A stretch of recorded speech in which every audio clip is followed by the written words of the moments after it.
we would stay a week then? Was that? Well, I think he'd stay the biggest part of a week. Yeah, because I can remember we'd have Bryce and Steve there, and Shelley. Would they just come up and visit? Or? Well, you see, they live not far from us, so they just okay. come to see us. They would come up and have dinner. And in the summer, we had a backyard that had a hill, and the front yard had a big hill, and they'd come and roll down the hills and have fun that way. Yeah, I remember that very, very well. Well, we didn't plan on being 90, see. Yeah. No. Well, Never anyway, know it. it's been wonderful to have Norma's children here. They still keep in touch and have us and do things and make us feel like it's necessary for them to be here. Mm-hmm. That's a And really good it's, feeling.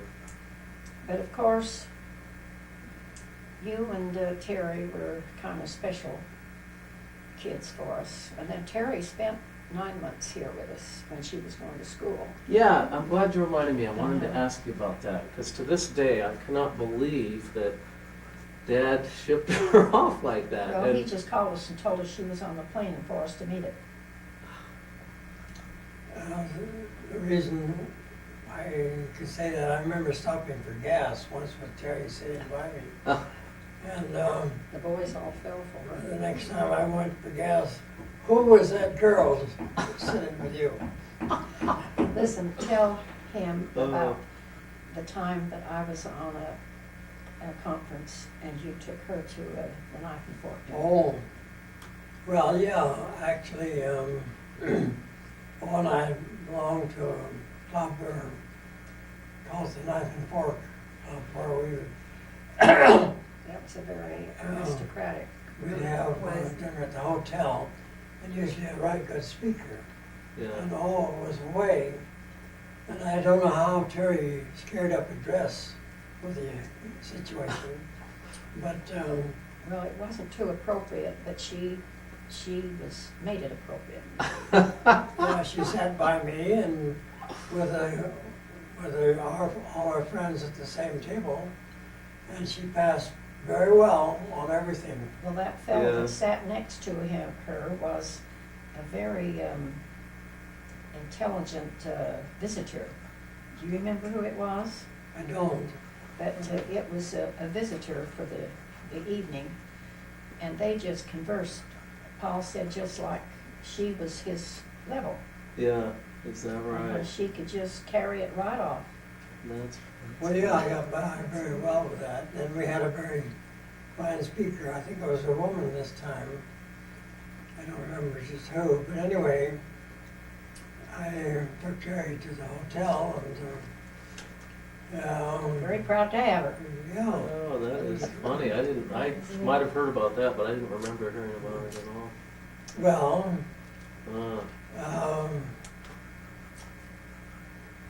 actually,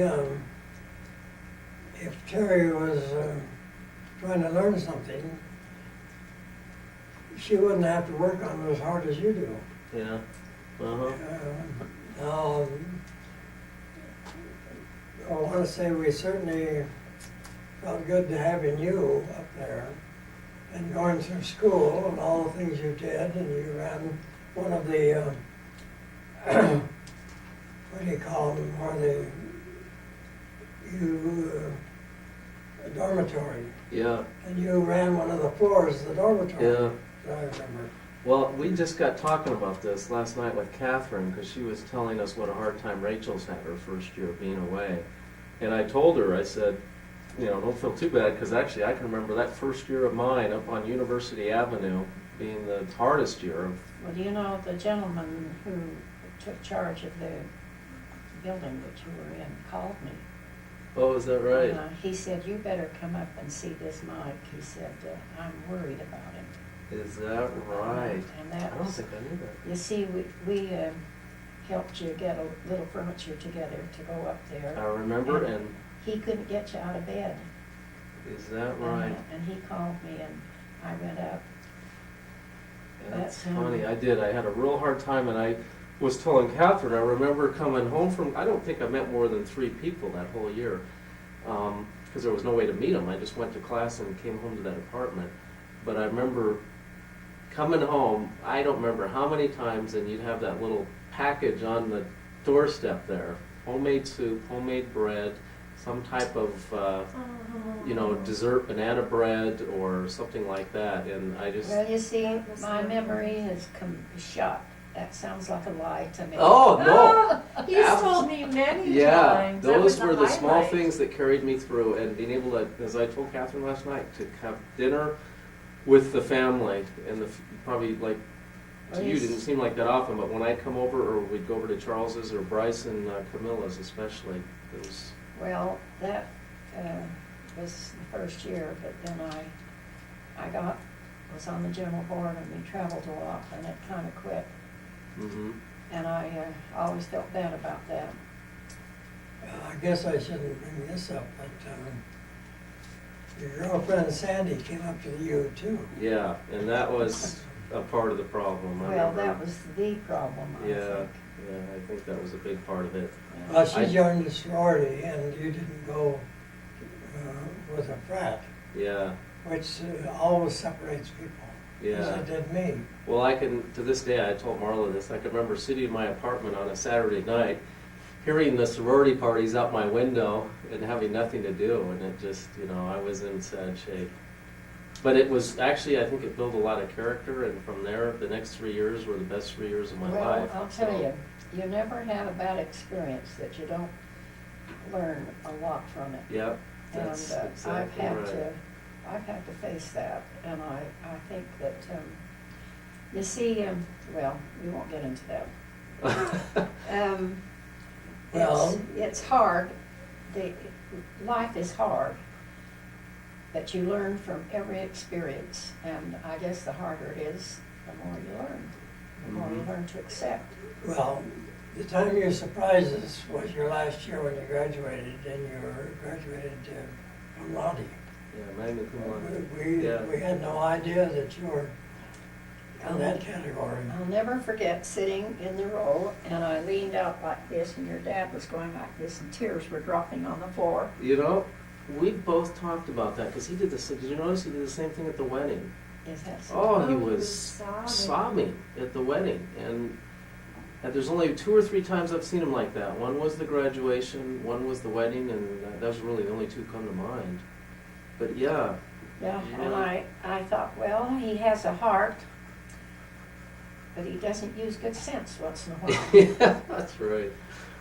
But I felt so bad for Charlene because I knew she was in love with him, and it was so hard. But you see, the character that she built herself, Mhm. she's just, she really has a character, and how she can keep happy through all of it. Yeah. This is the thing that amazes me. Well, the one quality I'll sure say is her knack for, I don't know whether I want to call it independence or doing it her way, but boy, we've learned the last thing you ever want to do if you want her to do something is to tell her to do it, or even to ask her to do it, because she'll go 180 degrees the other way. Well, you see, that's what made it hard for me as she was growing up, was wanting to do everything the wrong way. Mhm. She made it hard for herself. But I think she felt inadequate after she had this surgery, and she wanted to show me that she could do it. Yeah. But we got along except for a few times. And but my heart's always been with Charlene. She's Well, plucky as the dickens. the people at the hospital after her operation should have known better than to let her drink all the water she Well, wanted. it was the little substitute girls that did it. It wasn't the nurses. Well, whoever should have been there wasn't there, and they let Charlene would be terribly thirsty, and she'd drink all she wanted, and then would vomit, and would vomit violently. And then she would bump her head, and this is, then the next day, Her face was swollen so bad, she was paralyzed and couldn't talk. you couldn't see her eyes at all. I walked in that first day. Paul would go up at nights we'd take turns going up at nights when she was so bad. You know, after we found the nurses weren't watching her, I saw to it from there on that somebody was there all the time, and I would take 8 hours, or it would take 8 hours, and we could get a nurse to take 8 hours. Yeah. So that we watched her after she had the first hemorrhage. So Yeah. that would never happen again, and she would want to drink more water, but we wouldn't let her have it. But you know, that reminds me of Margaret, and Catherine's daughter had heart surgery when she was, before Gosh, she was 3. jeez, yeah, And you know, she had a little trouble. They let her take ice, melt it, and put it in her mouth for her, and she had trouble. And when the doctor Paul had to go back to see the doctor did it all right. yeah. And she said, when the nurse said, oh, that is too bad, she said, well, it was my fault. I knew I shouldn't. Margaret said that when she was that little. That little, yeah. Well, Well, you've heard of the Mayos back in Rochester, mm-hmm. Minnesota. They were just getting their, well, no, my father went to them, but they were well established and had the big reputation when they took Margaret back. But I knew they were going to operate, so I wanted to be there. So I went back and they let me see her, not very long after the operation. Hmm. Yeah, I guess that's when she told me she shouldn't have. She should have taken that. That's my fault. Oh my gosh.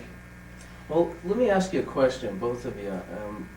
And this is something I've always thought about and asking, in looking up to you both so much through the years, is if you had to go back over your whole life, what would be the one thing that comes to mind that you think did the most to develop your character, or that you look back on the most fondly, that you think had the most to do with maybe who you are today? Or, you know what I'm getting at? I don't know if I'm saying that right, but I always think when I look back on my life, I think of those 4 years in Salt Lake, and I always think in terms of how much that did for me, you know, and to who I am today and all. And I'm just wondering, for both of you, if there's a moment in your life that you look back on and think that that really was a time that was extra special and really helped you be who you are today. Well, Do you want me to say something? yeah. Well, you can both even do it separately, either way. I Well, just I'll tell you, knowing Paul and living with Paul made me realize that I was to my family what he was to his family. Everybody, I was going to say, imposed on Paul because he wanted to help everybody. I think maybe 2, maybe 3 of the family didn't impose on him, but the rest of them accepted what Paul had to give. And he was that kind of a person. I was the 5th girl, and I never did anything right. My older sisters always thought that, well, I was a very nervous child. Mother had been cooking for men that had come to work in their father's farm, and she told my sister one time that she was so tired and so ill that she hardly had strength to give me birth.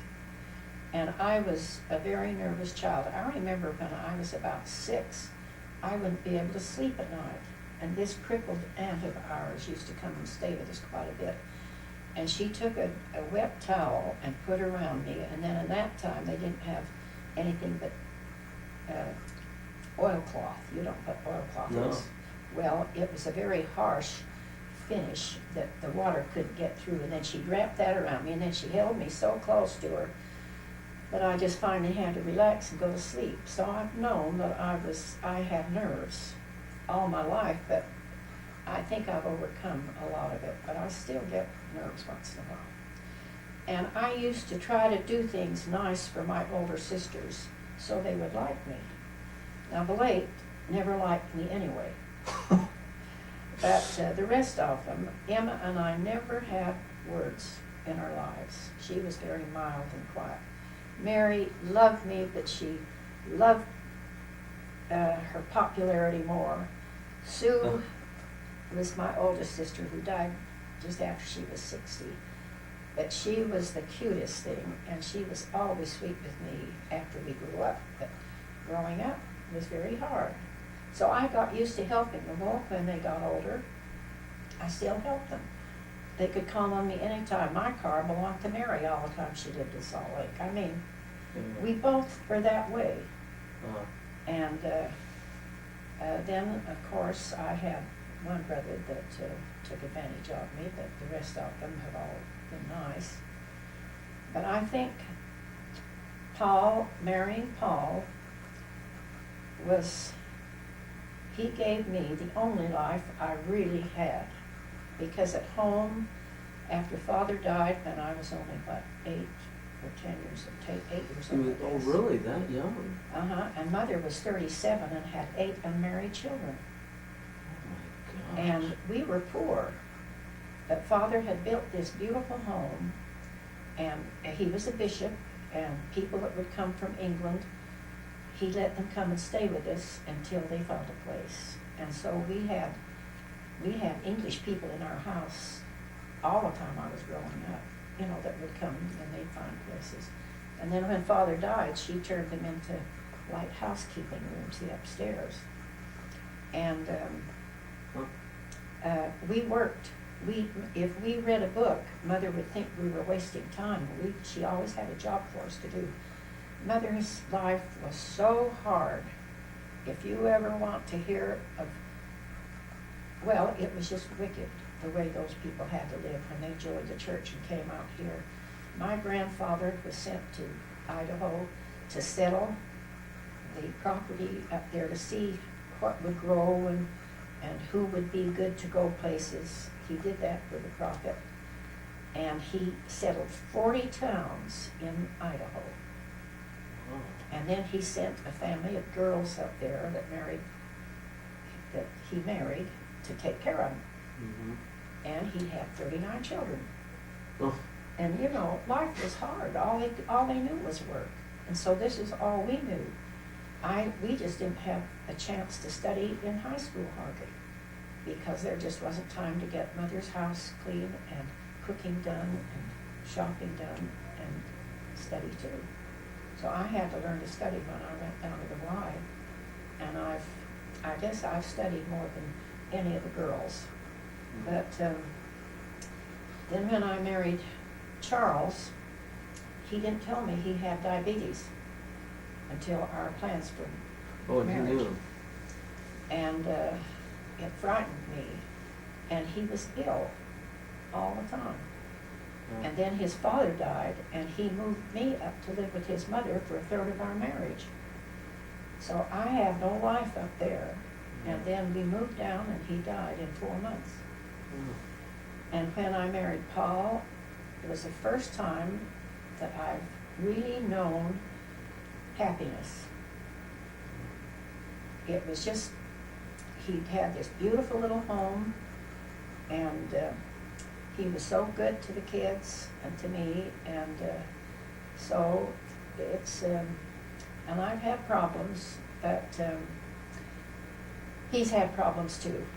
Getting used to 3 wide awake, widely active children. Oh, And then you see I had Kathleen and then Catherine, so that my life was quite busy. Yeah. And I did my sewing. I never bought anything unless it was on sale, because that was what I was used to doing. Yeah. And so Paul's goodness to his family was an extreme. I just don't know how he's done it. And had once I said, why don't you write your history? And he said, I don't want any of my brothers and sisters to know how I feel about them. Do you remember telling me that? Yes, I do. And I'm writing the history now, and I'm having a tough time. Yeah. Well, He's been a good guy.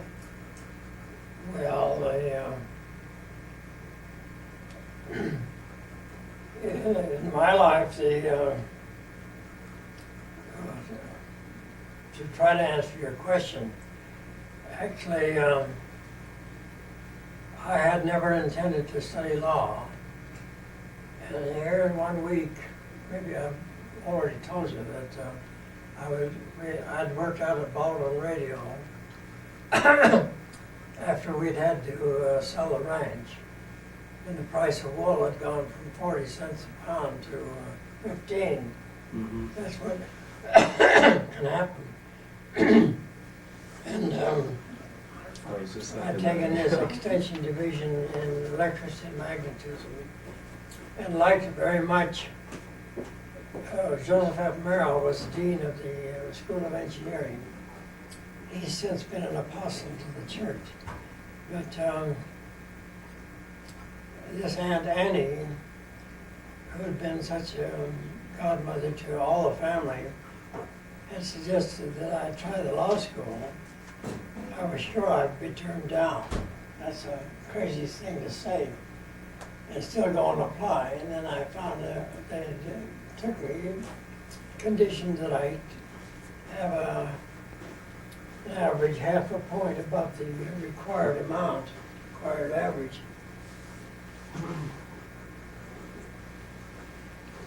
Well, my father had graduated from the University of Michigan. We always just called that Ann Arbor. That's where the university was. Right. But my third week in law school, law school was tough. The toughness is rather shown in that our first year, we had 300 students. First year. One of the profs, the first day, said we're going to flunk 1/4 of them. They did. And by the last year, we were down to 142. And only 102 of us graduated on time. Jeez. But at the second or third week of law school, I thought, golly, my father never told me about this. And he was an attorney. Yeah, but he died at 51. Oh, okay. And you would have been how old when he died? I was 15. So, okay, you hadn't even started school then.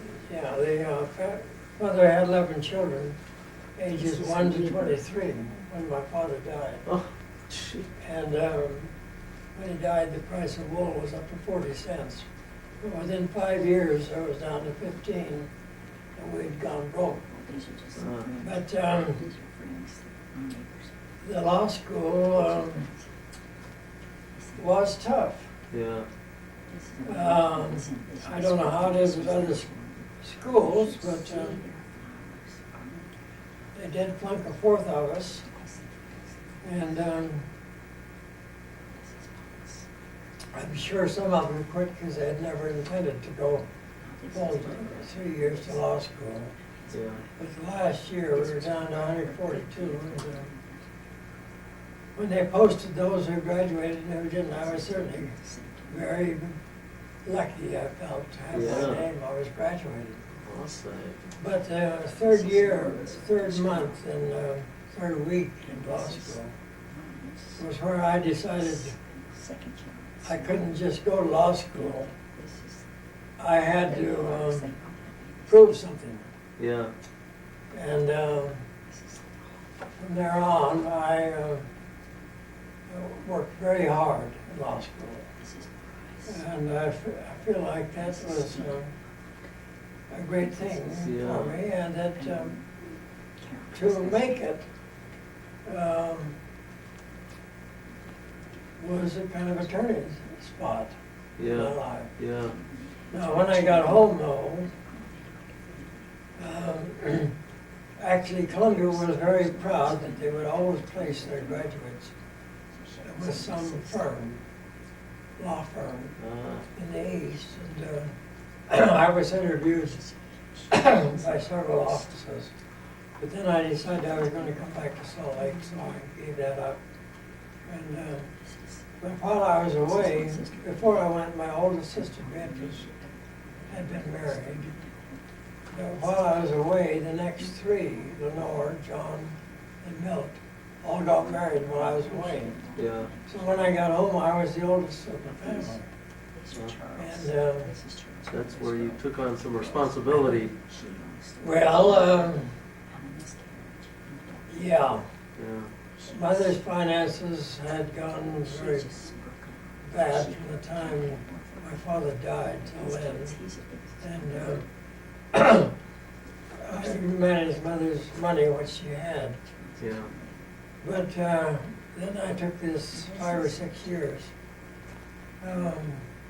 getting started in the practice of law. I Uh-huh. got with a good firm, with a young firm. And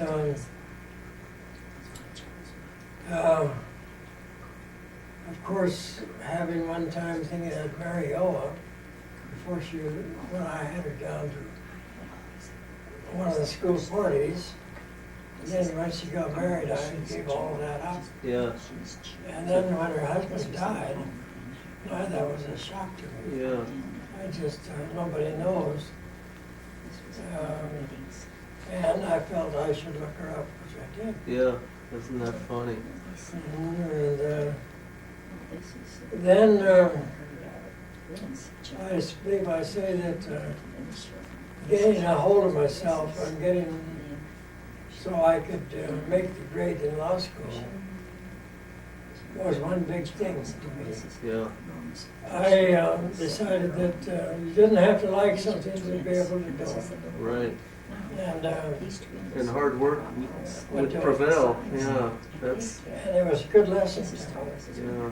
In school up to that time, I had never had a tough time, but my marks were never as good as the 5 members of the family older than me. Yeah. But I had been captain of a football team in high school, or rather in the grades. But in high school, I played football and was elected captain for the next year. But I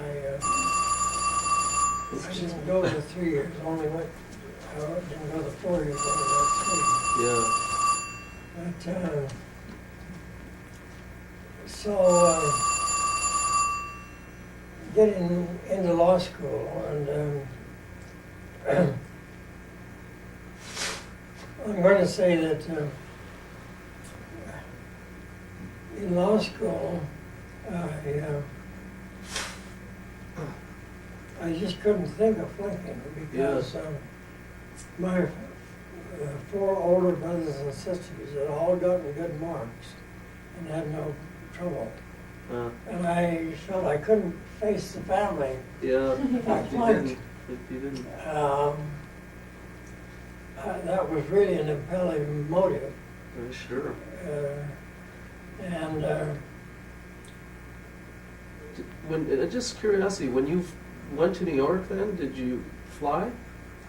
no, I took the train. They weren't having any passenger flights At that at time. that time. In fact, of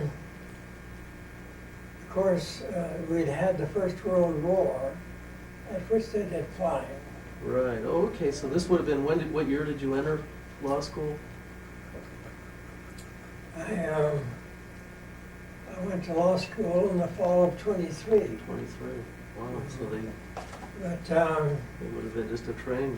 I remember much earlier in life, I was in my teens, when one Saturday we had a choice of going down to the fairgrounds to see an airplane fly, Oh. or go to the university football game. Well, I chose to see the airplane fly. Is that We right? hadn't had enough of them to be common at all, Yeah. and that airplane never got off the ground. Oh, is that So it right? didn't fly. And you would have been in Salt Lake in your days growing up. You'd be on a horse and buggy then, right? Oh, yeah. I mean, the cars were there, but not common. Well, see, I was born in 1901, the last 10 days almost, 22nd of December. And we had a big house, 12-room house, acre and a quarter of ground, with vegetable garden, orchard, chicken coops, and 3 big barns for cows and horses. And this was in Salt Lake, or this was out in It would be in Forestdale. Forestdale? That's Which, right. which became part of Salt Lake when I was in the 2nd grade. Okay. But we had cows, and I milked a cow or cows every night and morning, even through college. Is that right? We had, my father, one time, my father, I wish, I'd known him. He was just an energetic person. Yeah. He was about my size, which was a little bit small. I'm only about 5'7" now. Mm-hmm. I've been 5'8" once, but 5'7" now. And we got our first car in 1911. I'd have been 9. Okay. And it was a 1909 Cadillac. Oh, Now, Cadillac at that time was no better than most cars. And it was 2 years old. And it was a passenger car. It didn't have, well, we had a top that you could fold up and put back, or pull it up and fasten to the windshield. right. But then you could cover the sides with special curtains. But we would have it open a good part of the time. But it didn't have a self-starter. We had to crank it. Oh. And in cranking it, when it had batteries, they didn't work very well. Yeah. And of course, there wouldn't be any spark, except in the battery that we couldn't get to work. But it creates its own battery after it turns. After turning. So we'd spin it till it generated its own battery, and that we'd have to do that to start it. To start it. And it was 2 years old. Oh. But from there on till Father died in 1917, I guess we had about 3 or 4 different automobiles, but they were always secondhand, Yeah. used cars. Yeah. We had a starter Dayton and a Studebaker. Somehow or other he liked Trying to find. Well, I'm just thinking I wouldn't even mind if I stop this and film a few of those. Paul's dead. Uh-huh. Oh my gosh. Okay. You can take that over there, and then it won't. And then this is then, and this is another pic. Oh no, this is the basketball. Is he in that one? Yeah, he's right here. That's Paul right there. No kidding. And that's my. Now these are Paul's and his brother, and this was the grandmother that lived with them all the time. And look how they loved. Now, which was Paul there? Right here. Oh, okay. You see, these two were just about 14 months apart, and so Grandma took care of Milton while Grandma Cannon had Paul. Oh. Now let me see if I can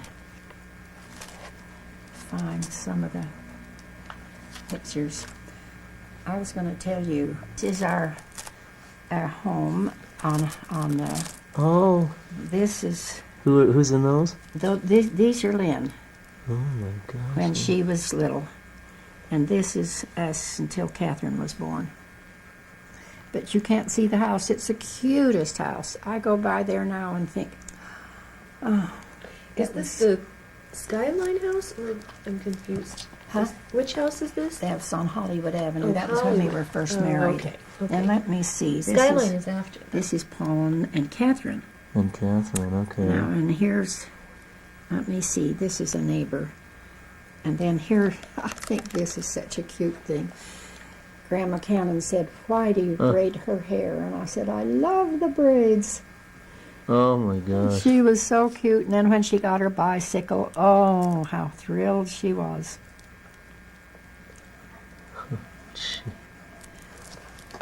And you see, we didn't have a lot of things when I just had the babies. I mean, when I was in Provo. Mother didn't have any money, and I made $75 a month and kept one boy for 2 years and another boy for 2 years. So we really struggled. But I just don't feel a bit bad about any of the struggles that I've had. Now let me see if there's something. Who's that there? Oh, this is Paul and me and Catherine, I think. Oh my gosh. With this one, we went down to see Charlene down in southern Utah, and we saw a bear. Oh. Well, let me see if there's something interesting here. Now these are more family There's pictures. Charles. Now, those are all of. There's Charles. This is Paul at 3 years old. Oh, My isn't gosh. that great? Look How at that handsome hair. you were at 3 years old. Yeah, That I is too much. I've had too many people tell me I should have been a girl. Oh, Oh, because you had Now curls, these- Yeah. probably. well, now these are Beautiful. marriage pictures. Michael. Oh, Michael. Oh. This is me dressed up in my grandmother's clothes. I had to give a talk about her. She made this lace. She made this lace out of the silk worms. Wow. Where did you give the talk about her? Well, they had she was the third president of Relief Society from, and so when they had a convention, or when they had the 140th year meeting about it, they asked me to represent her. Hmm. So I had this. What is the Relief Society? Excuse me for Huh? interrupting. What is the Relief The Society? Steve's Well, family. It was formed in the first place when the church was first organized when they lived in Nauvoo. That's the cabin, I bet. Oh, this is the cabin with the snow on. You can't see the new roof. Oh, yeah. Now these things, I think, are. This was when we had the Oh, the floods, yeah. flood. I remember that, boy. Wow. That's downtown, just a river. Do you remember when that was? Oh, yeah. Of course, I took a picture. I don't believe there's anything. Well, there's one here's- of Mom. Have you? Look at that. That picture? She never liked that picture, and I just love it. Maybe she's not smiling. She probably Too likes it well. when she smiles. Isn't that funny? What were you going to say, Paul? Do you remember when that was? Flood that. That was when you had your first date? Yeah. Around that time. Ah, and this one I love of Lynn and Catherine and you. Do you have one of these? I think so, yeah. I was going to say, because you could have that. I have a number of. Turn it there. Oh, there we go. Yeah. Thank you. Yeah, let's turn that up. Oh, this one of, look at that, Norma and the family. Look at Shelley. And look at Carolyn. Wow, and Norma's glasses. No, Carolyn isn't there. Oh, this is This is Michael. Michael. Carolyn right. was so hurt when this was taken that they didn't have her. This is Actually, I was thinking that was Carolyn. That Well- was Norma? Michael. Let me see what else there is in here. Where's Charles's wedding? With Alta. Wow, look at that. That's a beautiful picture. That is really something. I think that's a good picture. That's a of good one of Charles. Charles, yeah. Ah, Now, who is that that's on the next page who looks, maybe it's still Charles? This is Charles. Now, this is what I brought this in for. ah. Oh, isn't that cute?